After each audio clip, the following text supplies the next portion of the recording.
So, good evening to all. My name is Julio Gonzalez. I am the owner and founder of VCTO Business Consulting. With me, I have my co-host, Román. You want to introduce yourself real quick? Yes, thank you, Julio. My name is Román Novoa. I'm the owner of Lean's Digital marketing agency focused on digital things.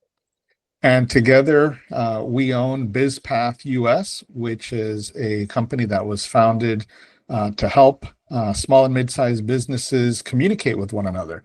So we're going to have monthly webinars such as this one. We will soon start some speed networking events, and we have our big small business workshop at the end of February, date TBD. But that's going to be a half-day event. We're going to bring in some great speakers to talk everything small business. So we will put you on our mailing list and keep you informed on dates for all of those. And on to our lovely speaker for the evening, Jessica Gandara. I couldn't Gandara. help myself. You got it. You Almost almost missed messed it it. up. Jessica is a cancer survivor, a registered nurse, mother of 4, wife of over 20 years, lucky man, and now author. Yes. Let her talk about the book. She understands the deep, unspoken cost of constantly prioritizing others. She's lived it, the exhaustion, the overwhelm, and the quiet longing for something more. That's why she created this 31-day program for the woman who's done everything for everyone else and is finally ready to reclaim her power. Jessica's here today to talk about the importance of mindset in all aspects of life. Welcome, Jessica. Thank you. Thank you so much. And like you said, I'm a mom of 4. I had thyroid cancer when I was 15, and that totally shifted my trajectory of what I wanted to do growing up, which led me to become a registered nurse. I wanted to be a teacher, but that experience with cancer changed me and led me to nursing, which is something that I love. Although I don't do it anymore, I still have my license active because now I'm doing something that I feel is so rewarding, which is my 31-day program. And I wrote that book, the 31-day challenge book, which I have here. It's my turn, it's called. And what it is, it's a reminder for me and hopefully for you, for women. We are moms, we are caregivers by nature, and we pour into our families and our careers and all these things, but we don't pour back into ourselves. And I think it was a very important thing for us to do, because if we're pouring out constantly and we pour nothing back in, we're just on fumes. And how do we show up to our husbands and our friends and our coworkers? And we're just going to be snippy and just not the best version of ourselves.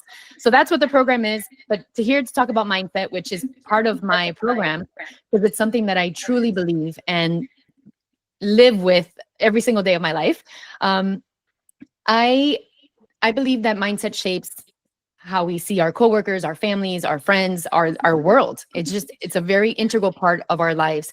And the good news is that mindset changes. It doesn't have to be fixed. It doesn't have to be a one-way track, right? So there's 2 different types of mindset, and I'm going to make it real quick. There's a fixed mindset, which is, like I said, just a one-way track. Like if I say, you know what, I'm not a good dancer, that's a fixed mindset.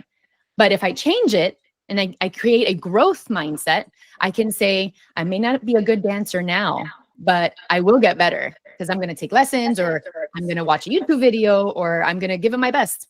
So that small shift in your mindset will open up so many opportunities, so many doors. So I'm excited to talk about mindset. I love that it's something that you brought up. I'm ready. So give me the questions. Let's do it.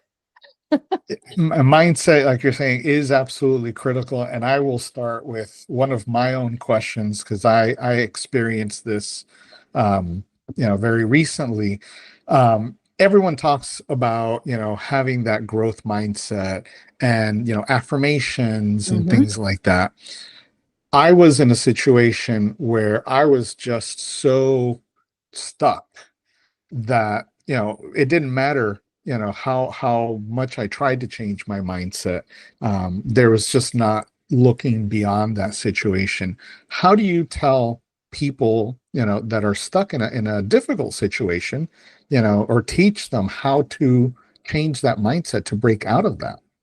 Yeah, mindset is tricky. And I'm going to actually, I have a book next to me, which I always have with me because it's a good reminder for me.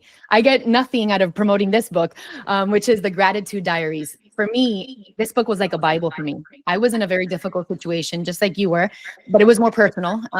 And I looked to this book, and this book talked about how gratitude changed her mindset on everything. The author is a female who was having marriage difficulties, and her husband was an ER physician. And every time that beeper went off in the middle of the night, she just saw red, right? She was miserable, upset. She was losing sleep, all this interrupted sleep. She was frustrated. The husband was never home. And she let him know it, that she was frustrated and miserable. And imagine what he would feel like, right? He was just doing his job. He's an ER doctor. That's what he went to school for. So she decided to do this gratitude experiment. And she said every time a negative thought pops into her head, she's going to convert it to positive. Whatever the thought is, that was just her experiment, because she had been researching gratitude and all these things. And that's what they said. Just any negative thought, convert it to positive, however you can do it.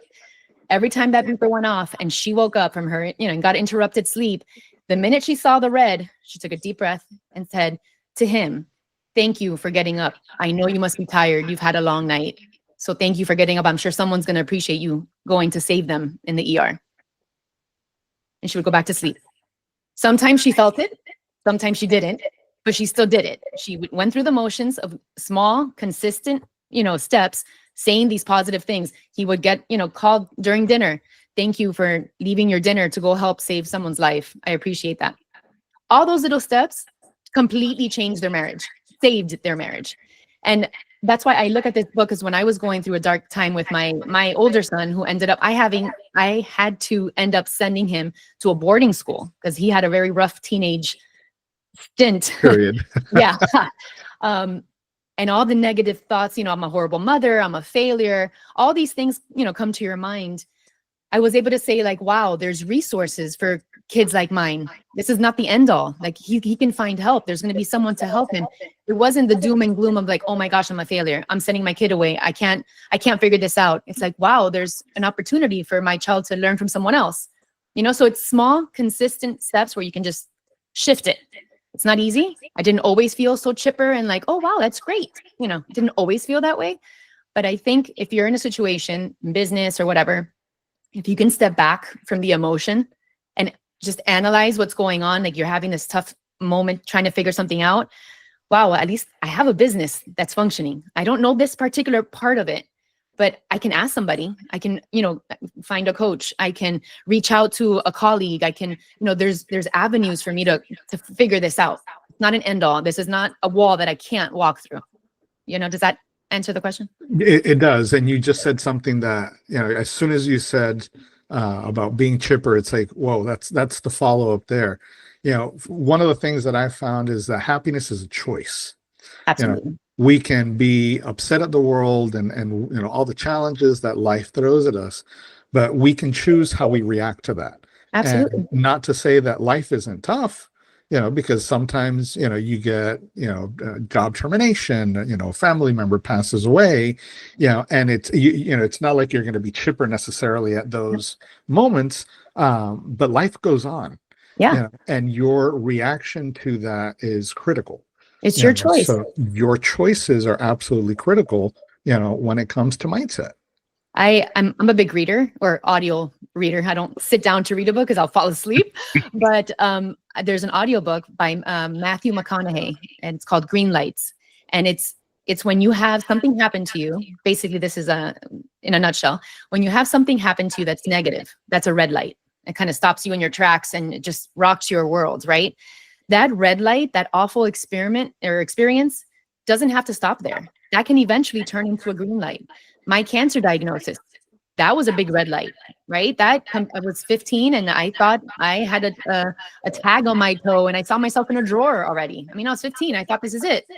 And thanks to that, I was able to transition into nursing, which I absolutely loved. And I was able to be a labor room nurse and bring life into this world. What a beautiful thing to be able to do and be a part of. So that turned into a green light. If that wouldn't have happened, I would not have been a nurse, and I would not have had those intimate experiences as a labor room nurse. So just because you have something to happen to you, you choose how you react to it. It can be an awful, awful thing, which a trauma, something like that, if this is going to be awful at the moment.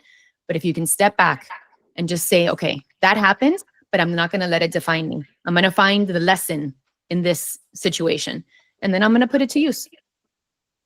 Absolutely. Roman, did you have a Amazing. question? Yes, talking about failure and when you have hard times, how do you keep your mindset when things are not going your way, especially during those times where you fail and then you fail and fail again? Because I mean, I understand if you fail once and then everything start going your way, you know, it's not that hard. But Right. in situations when you have one fail after the another, how do you recommend people to what can we do in that situation? Well, I don't see failure as something final.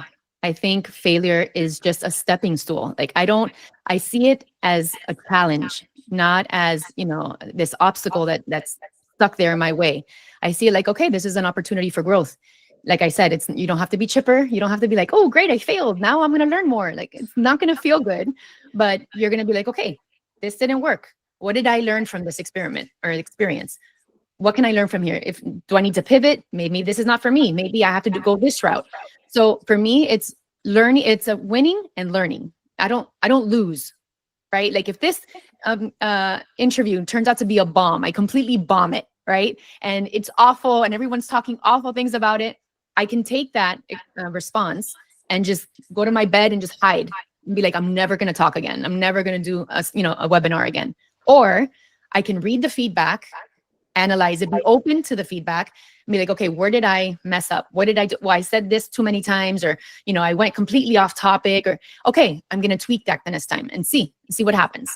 But I don't see failure as a final destination. I see failure as just, this is the next opportunity. Like I have room to grow, which for me, I love to, like I said, I love to read every day. I love to learn things. So for me, that's just the next step. I get to learn more. Yes, and by learning more, I mean you get better, and then the chances of not facing a situation like that one again, Yeah. it gets diminished. Sometimes you have to repeat that failure a couple times. I'm talking from experience. There's been things that have hit me twice, the same exact way. And I thought, why am I going through this again? I didn't learn the first time. So what am I literally sit down and in my head, I'm like, okay, what am I doing wrong that this happened a second time? And then I'm able to kind of figure it out and be like, okay, that's not going to happen again. I'll put a plan into action, and that's it. Wow, thank you. Yeah. Amazing. So Jessica, there's not a real difference between mindset in personal life and in the business world. Right. But in the business world, we get hit sometimes with a lot of different challenges that, we can't control our response, because, the response is you either do or you do. So what do you see as a significant mindset block affecting professionals? I think in general, people are always waiting for the perfect time, waiting for the perfect situation, waiting for things to line up. I don't think there's a perfect time for anything. I think action is going to build confidence. I think if you get to work and you actually do things, that's going to build your confidence. And it doesn't have to be major steps. It can be little steps. You can try this one little thing and that worked. Like, okay, that worked. Let me try this thing now. And you just kind of build on that confidence. But if you wait for everything to line up, and as an entrepreneur, and my husband and I had a business, an apparel business for over 20 years. And if we would have waited for everything to line up, we never would have made it. Never. So we just had to kind of get an idea, run with it. If it didn't work, okay, what part didn't work? This didn't work. Okay, we got to adjust this part. Let's run with that. And it was just a constant adjustment. But if we waited and waited for the right parts to just fall into place, they just never would. They would never happen.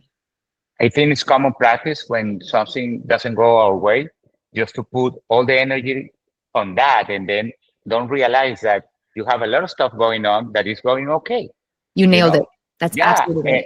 I mean, sometimes when I face a situation like that, I sit down, I breathe, take a glass of water, and then I do an inventory of stuff that is going well and stuff that I've been challenged. And of course, this is life. You are you're alive. Yep. And there's always an answer. There's always something that you can do different. There's not like, oh, throw in the towel. That's it. There's Yeah. nothing else you can do. That's never going to be the case. You can always, like I said, you can reach out to someone. You can, connect with someone who's in that field, in that industry, ask questions, go to a seminar. Like there's always something to learn about what you're going on, what's trapping you. So I think you just need to take action. That's just don't sit there and, sulk in it. Yeah, and sometimes have support groups like the one that you have, Absolutely. because when you speak out your problems, sometimes I found the answer even before people talk back to me, just by speaking out my problem, just letting it out. Yeah, you hear yourself like, wow, but how come I didn't think about that? And then you get the feedback from your peer group. But it's important to let it out, talk it out, talk to somebody else about your issues. Yeah. Jessica, in your book, the 30 Daily Challenge, right? 31. 31. 31. You emphasize on daily intentional actions. Yeah. Okay. How do you recommend people to structure these mini habits so they can stick? Because talking from personal experience, it took me 3 years to be consistent at the gym. The first year was awful. Yep. I only went like 3 months out of 12. And then because I was really committed, the second year I did better, the third year, but it was really hard. So what is your recommendation on that? So I'm going to tell you the secret to that. And honestly, it's the game changer. It's having an accountability partner. That's it. That's it. Had you reached out to me, Román, and told me that your goal is to go to the gym every day or 4 times a week, you better believe, and a true good accountability partner, you better believe that I would be calling you. Hey, did you go to the gym today? No. Why not? Oh, because I got busy. You have a floor in your house, right? Yeah. Then you can do some push-ups. You can do some sit-ups. Accountability is the secret sauce to everything. When you know somebody is watching you, you better believe you're going to get things done because you don't want to let them down. You'll easily let yourself down, right? You'll self-sabotage before you let a partner down. Okay, that's a great answer. What about business owners? They are the boss. Well, the boss needs to report to somebody, hopefully, right? Like their wife, right? My husband, who was the boss, he needed to report to me if things are going, crazy. He was frustrated. And I would ask him like, well, what's going on? Well, this is what's going on. Okay, so what is the remedy for this? What should we do? Should we call somebody? Should we, and you work as a team, but you have a partner. Honestly, I think in life, they say that you need a village to raise kids. I'm for that because I have 4 kids and I 100% believe that. But I think you need a village to get through life. I think the kids part is an addition to, right? I think just to get through life, we need partners. To do it alone, to suffer alone, when people have already gone through what you've gone through. They have experience. There's not people out there that have gone through the things that you have gone through. And you can pick their brains and have them hold you accountable. So in business, I think if you are struggling and you're stuck, it would be great to reach out to people and say, I'm stuck here. Like, I don't know what to do. Can someone help me?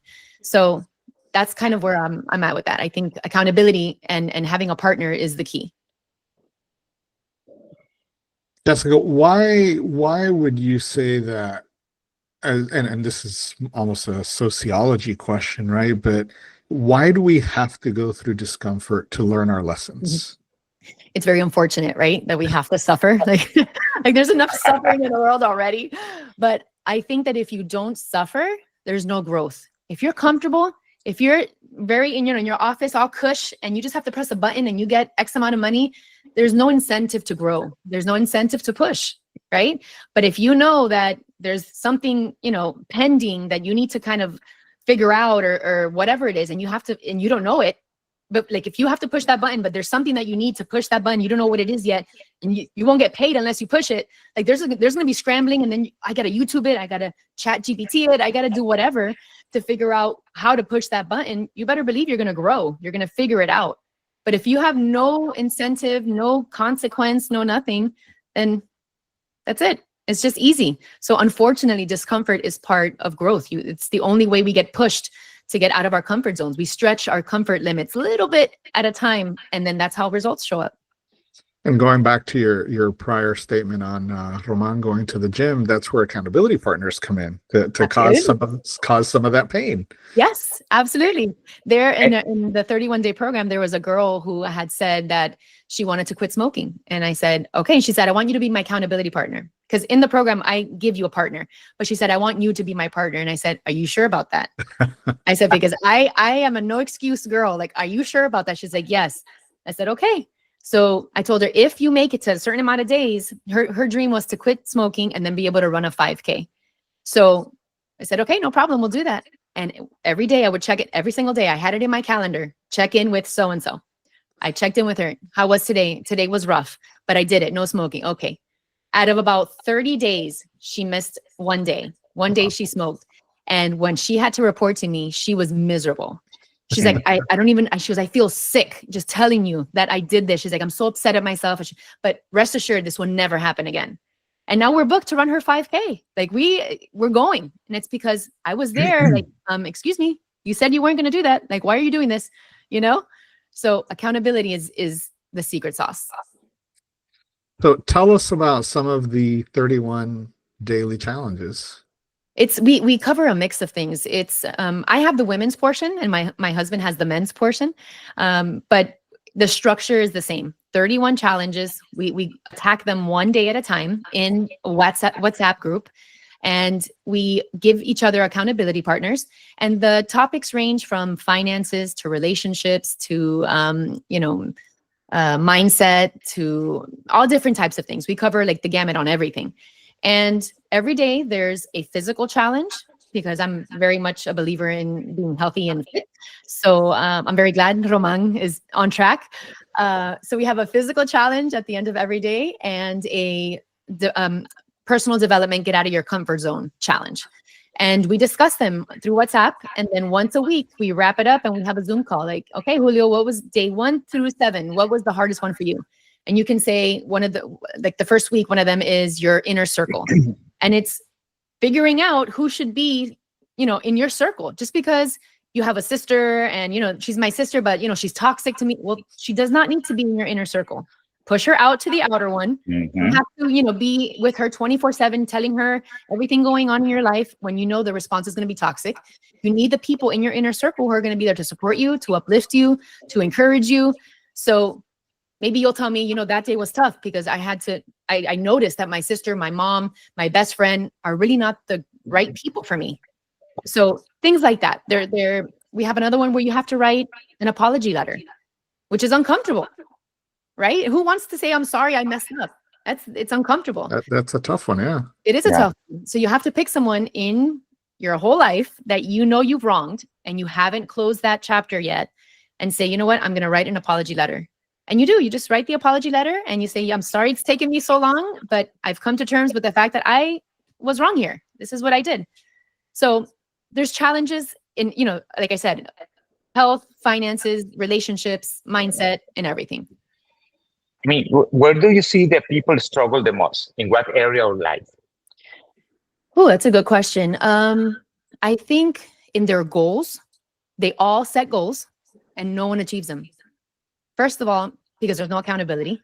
They do it on their own and they think they can handle it on their own. And then the self-sabotage quickly takes over. Because as everyone knows, on January 1st, everyone signs up for the gym, right? That's when you started, I'm sure, Román, right? No, actually, this is a funny story. I started a month before in December because I said, I'm going to do 13 months. I did only 3. So day 1, everyone's gung-ho. I have these goals. Everything's great. And by day 5, you're like, I'll double up tomorrow. Or, you know what? I'm really tired. I'm really sore. I'll do it tomorrow. And the snowball starts and we don't get to where we need to get. And that's so... I think accountability is number 1. And number 2 is the fact that people don't have measurable goals. I want to lose weight. Well, what does that mean? Like, give me a number and give me a time frame. Okay, I want to lose 10 pounds in 6 months. Okay, great. And what are you going to do to lose 10 pounds in 6 months? Okay, I'm going to do 2 days of cardio. I'm going to do. So if they had an actual plan, not just a dream, I want to lose weight, an actual plan that they can execute, then that's the trick. Because once I wanted to run a marathon and I'm not a runner, but I had this thing on my bucket list. I wanted to run a marathon. And my next door neighbor is an ultra marathoner. And she told me, I have a plan for you to follow if you truly want to run it. I said, okay. She printed it for me and I put it in my closet door. And man, those numbers scared me to death. But I followed that plan and I had her as my accountability partner. She would call me and say, hey, tomorrow you're due to do 13 miles. We're doing them together, okay? I'll wake up at this time. I'll meet you outside at this time. It's like, oh my gosh. Okay. Well, I'm happy to report in January, I ran my first marathon. And guess what? Now I'm signed up for an ultra marathon. I'm not even a runner, but now I am, I guess, technically. It's amazing that some people don't believe that there is somebody else with more experience ready to help. Yeah. I mean, just to help, you know? It crashes my mind because sometimes people go around without finding clues and they don't ask, and they, I mean, there's always somebody willing to help that knows more than you, that have more than you, that have more resources. That's amazing. That's a nice story. That's the saying goes, like, you're the average of the 5 people that you most hang out with, right? Yes. If you're the average, make sure you're hanging around with some top level people, right? People that have more experience, more, better finances, whatever it is, so that you can learn from them and then use those tools that you learn from them, for you. So there's always people that are willing to help and mentor and coach. Jessica, go ahead. Julio. No, go ahead, Román. Okay, as you know, we do digital marketing for small businesses, right? Mm-hmm. And one of the things that I found is people struggle to be on camera, to record video. What type of advice can you give entrepreneurs, professionals to change that mindset about, being out there, expose themselves? Oh, I suffered with this, and I kind of still do. I'm not gonna lie, but I think, like I've said already 100 times, action. Just do it. Like the Nike slogan, just do it. I love it. Yeah. When I had to go and do a Facebook Live for the first time, I wish you could have seen my shirt. I had sweat marks, like the armpit sweat marks. My back was soaked. I was shaking. My friends who saw it, they said, you don't even look nervous. And I was like, really? Like, I was dying. I don't love being on camera. And public speaking is still a little bit of an issue for me, but I do Toastmasters, to practice and get myself feeling more comfortable. So I think if there's someone who's not comfortable speaking in public or speaking on camera, doing things like Toastmasters or recording yourself and then just seeing where, like, okay, I didn't like that, I didn't like this, kind of critique yourself. I could have done that better. I could have said less ums. I could have calmed down my hands a little bit, because I like to talk with my hands a lot. So I think if you're in that situation where you're fearing, those videos, you just got to do it. You got to do it. And then you can critique yourself and be like, okay, I'll try it again. I'll change this. And the good thing about videos, you can erase them and do them again. Yeah. It's easy. Not a big deal. I tell people, record you 3 times and pick one and boom, go. Absolutely. By the third time, you're going to be a pro. Yeah. For real. Yeah. One of the things I found with anything that makes you uncomfortable is just say yes. Yeah. If you just say yes, you'll find the way to do it. That's it. That's the secret.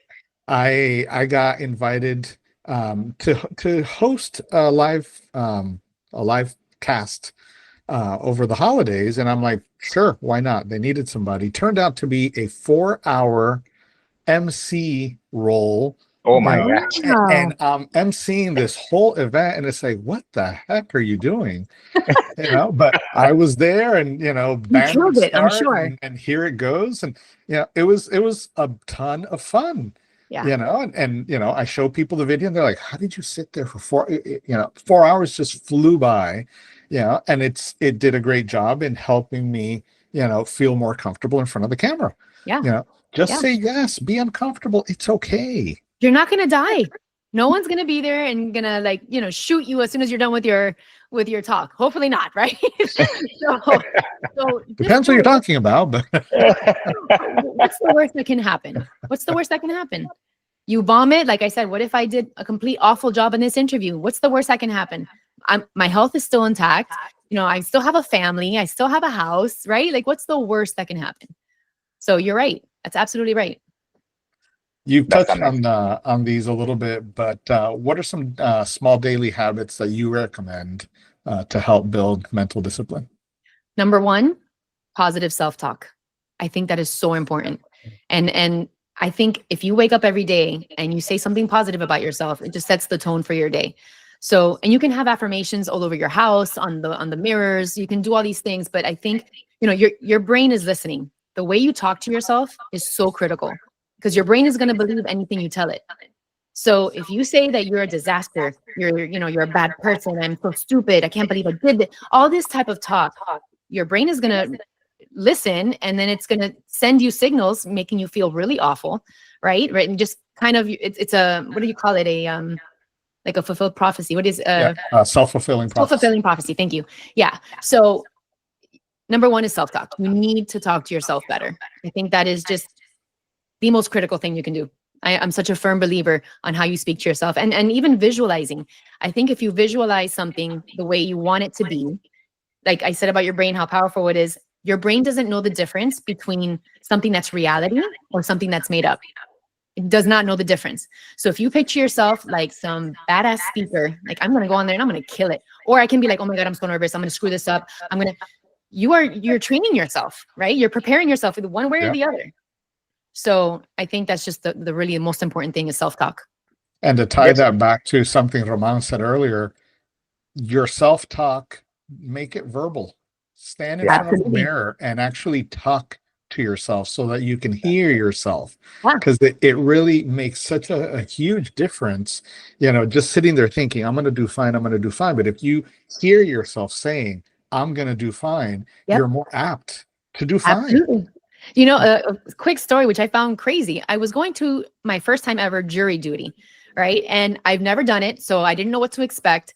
And on the way there, I was fine. The minute I pulled up to the courthouse, I remember I was talking to my mom on the phone, and I saw the courthouse. Immediately, my heart, like tachycardia, super like just beating out of my chest. And I told my mom, like, I feel like short of breath. She's like, why? What's going on? I'm like, I don't know. Let me call you back. So I hung up the phone, and out loud, I had to say, what is happening right now? I'm not going to jail. Right? I'm going to jury duty. I am not the one on trial. So knock it off. I said it just like that. And instant, the tachycardia was gone. Instant. Like, oh, we're safe. Okay. Gone. So it's that verbal talk. Your brain's listening. The minute you just say it out loud, it sounds ridiculous. Like, why am I acting like this in jury duty? I'm not on trial. Right? So yeah, I think it's very important. Jessica, for the people that is watching that have kids, how do you mix these concepts of positive mindset into the family? Especially when you have youngest.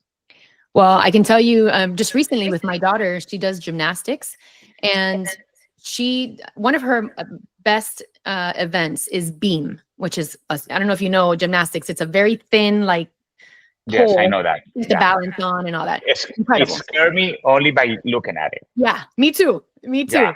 And she has the ability to get on that thing, have incredible balance, and jump and then land and still have incredible balance. Like she is one of the best ones in her team, and she carries her team in that event, right? That is her event. One of the events, one of the competitions, it was her time to go on the beam. She's always nailed it, every competition. This competition, in the middle of it, she fell. And my heart sank, like I nearly died. I was like, oh my gosh. And I saw her, like, she was shocked at first. Like I could see it in her face that she was completely shocked that she fell. She breathed real quick, like a deep breath. She got back on and she finished super strong. That normally they take off a lot of points for her falling. Her points were like, I think normally it drops into, like, it starts at 10, then it goes 9 and 8. They normally drop down immediate to like 8 something when you fall. She still stayed at 9. She was at a 9 because she had so much poise, and it almost looked like it was part of the routine, almost. But I told her, how did you feel when that happened?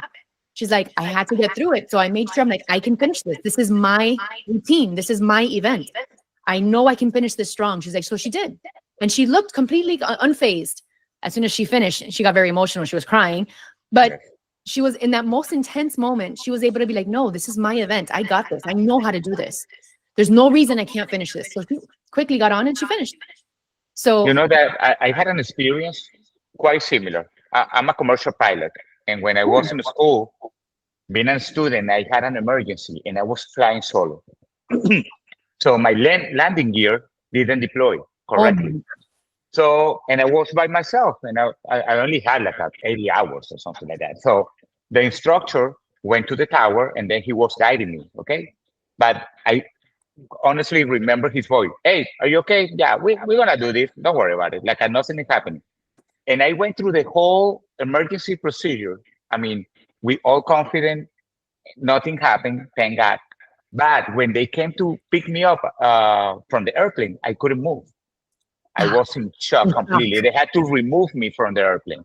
But before that, I was, I landed my plane. Everything was okay. Everybody was clapping. And then, okay, get off the plane. I can't. I can't. amazing. So the mind, and I was a young man, I was like 20, something like that. So I'm not trying to pretend that my mindset was correct. Sometimes you react out of the, instinct. Yeah. But I think if you're able to control that, which you do have control, the minute Yes. with my tachycardia, I started losing control and I had to snap back out of it and be like, what's going on here? No, I got this. I'm not in trouble. If you would have panicked, I'm sure the guy on the phone would have said, hey, you are 80 hours in, you've got this. You have the answers right there. Just follow the answer. Like that quick snap back into reality. You've got this. You have the power to change your mind. You could do it. So that's a crazy story. I have a fear of flying. I do fly because if not, I'd never get anywhere. But that haunts me. That's horrifying. I can't even imagine. Ugh. Jessica, going back to your daughter's story, it's great that she was able to compose herself and continue. That's not a skill that a lot of people, can get through, or an issue a lot of people can get through. Some people just get stuck. And they're paralyzed from that activity, for sometimes forever. How have you helped people, break through from some of those situations, to understand that it is okay, and that they can move on? Yeah. I'd like to think of mindset as like a muscle. It's trainable. You can strengthen it. It's something that's very dynamic. It moves. So if someone came to me with a mindset that they were just stuck, I wouldn't expect them to be 100% fixed by by the end of our conversation. It takes small, consistent steps to start tweaking that. So if for instance, the lady in the book that I told you about, her husband, she saw red immediately every time that beeper went off and he had to get up out of bed or leave dinner. And it wasn't like the next day she thought of him nice and then it was over. Like, oh, I'm fixed, right? It was, okay, I'm going to say this one nice thing to him tonight. And she said it. And then that's it. The next day when he got up, she saw the red again. She said, thank you for getting up. I appreciate you. And it takes time. It's something that you have to strengthen, you have to work at. But I think if you work it, it's a growth mindset. It's knowing that you're not stuck, you're not fixed. You can absolutely change it little by little. Like the lady who's not smoking, the first day I asked her, how did you feel today? Oh, today was rough. Well, what did you do to combat the feeling? Oh, I went out for a walk. Okay, excellent. Then the next day, what did you do? Well, I went to go for a walk, but then I got nervous and I just started eating gum. Okay. Like you can adjust it. It doesn't have to be this one track way. You find your way. And then eventually now she's not smoking it's been over 31 days and she's going to go run and all these things. Life isn't perfect. You're going to slip, but if you tackle and do these things consistently, you're going to have this discipline of like, I got this. I can do this. I did it for 10 days already, 11 days. Why can't I continue? I got this. So that's kind of where I'm at with that. For the next edition of your book, you might want to update it to say iPhone notifications. Every time you say beeper, like, are people getting that? Did I say beeper or did I say pager? You said beeper. Oh my good. I'm really dating myself, aren't I? Oh I don't know. I don't know what you guys are talking about. Yeah. You never had a beeper. Oh man, I know. Times have really changed. I got to up that. That just made me so funny. I don't know if somebody from the audience has any questions. You can put your questions on the chat, and we'll be glad to ask Jessica in your name. I don't know. Feel free to do that. Julio, what else? So, yeah, I like to, since this is a business focused, conversation, or webinar at least, what tools can you give people for the workplace? The workplace can be tough, yes, mindset. What can they do tomorrow when they get to the office to, move on from some of the challenges, reframe their thoughts? What recommendations can you provide? So I think that we are very comfortable. I think in general, we're just very comfortable. We stick to what feels nice, right? And I think if you do hard things that we're all capable of doing, and hard things can be having a difficult conversation. It can be just making that decision that you didn't want to make, that's just a hard decision. Firing somebody that is not producing, and you have to fire them. They're not producing, they're bleeding you, from your resources. And there's people out there that can do a better job. Do the things that are hard, because the minute you complete a hard thing, it's like success breeds success, right? So you do this hard thing, you didn't die, your business grew because of it. Like, oh, I let this person go, this person came in, and look how we're thriving now. So now you get that confidence, like, okay, I can make these hard decisions. I'm capable of doing it. Having a conversation with someone, a difficult conversation. I remember, my husband he had told me a story that he had told a gentleman in his group. The gentleman told him similar to the story that I just gave, where he had to have this hard conversation with an employee, and he has been stringing him along for months, and he knew that he was not good for the company, and he just couldn't find himself, and it was a friend too. So he just couldn't find the way to cut it off and fire him. His wife got involved, and saying, like, you have to do it. This is our business. He's affecting our business. Finally, my husband told him, you have to have that hard conversation. You have to do it for your family, for yourself, for your business. Like, this is what you have to do, period. And he finally did it. And it revolutionized his business, because he saw that once he let him go, things that were, this guy was dragging on and on and on, were done immediately by other people who were very capable. So that position was done. They didn't even need to fill up that position, which then gave them so much more money to do other things. So it was just this whirlwind, oh my gosh, I got rid of somebody who was toxic in our culture, didn't produce, was, I guess, in essence, stealing money or stealing time, because you're wasting the time. And then you have to use those resources and pour it back into the business, money that he thought he needed to get another employee, which he didn't. So I just think doing hard things will help move that needle forward. And similar question that I'm getting from the peanut gallery listening in on our conversation. How do you deal with negative people in the workplace? Those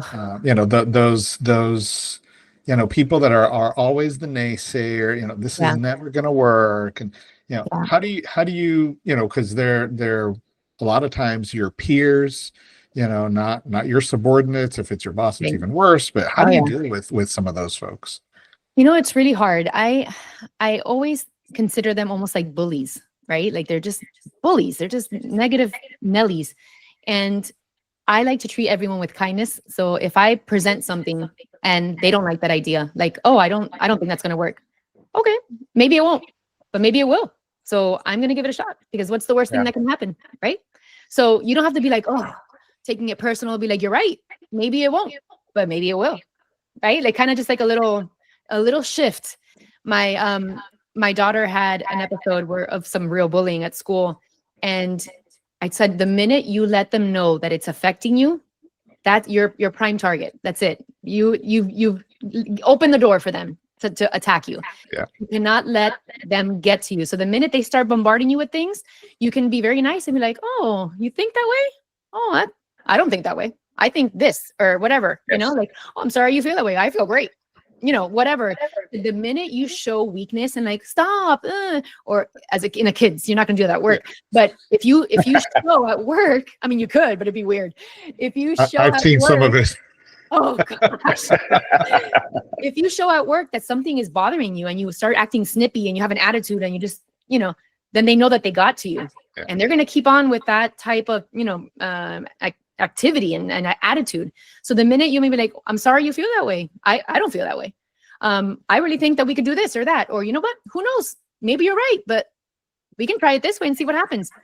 Always just kind of throw it out there. Kind of, you can, I think the best way is to see that, like, acknowledge their words, their sentiment. Yeah. Like, I see that you're upset about that. But let me show you why I feel this way. Very not cave in and be like, oh my God, well, I'm sorry you feel that way. That's not how it's supposed to be. Da, da, da, da, da. And you can get into this kind of whirlwind of like emotion. Just kind of step back and be like, I understand you feel that way. It's unfortunate you feel that way because I feel like this. And I think that if we did this together, we can make it work.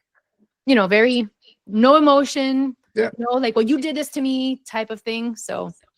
And it's okay to disagree. Absolutely. Yeah. Absolutely. Yes. You and I have different perspectives and absolutely. We will That's your simply opinion. agree to disagree. Yep. It happens to me all the time within my organization.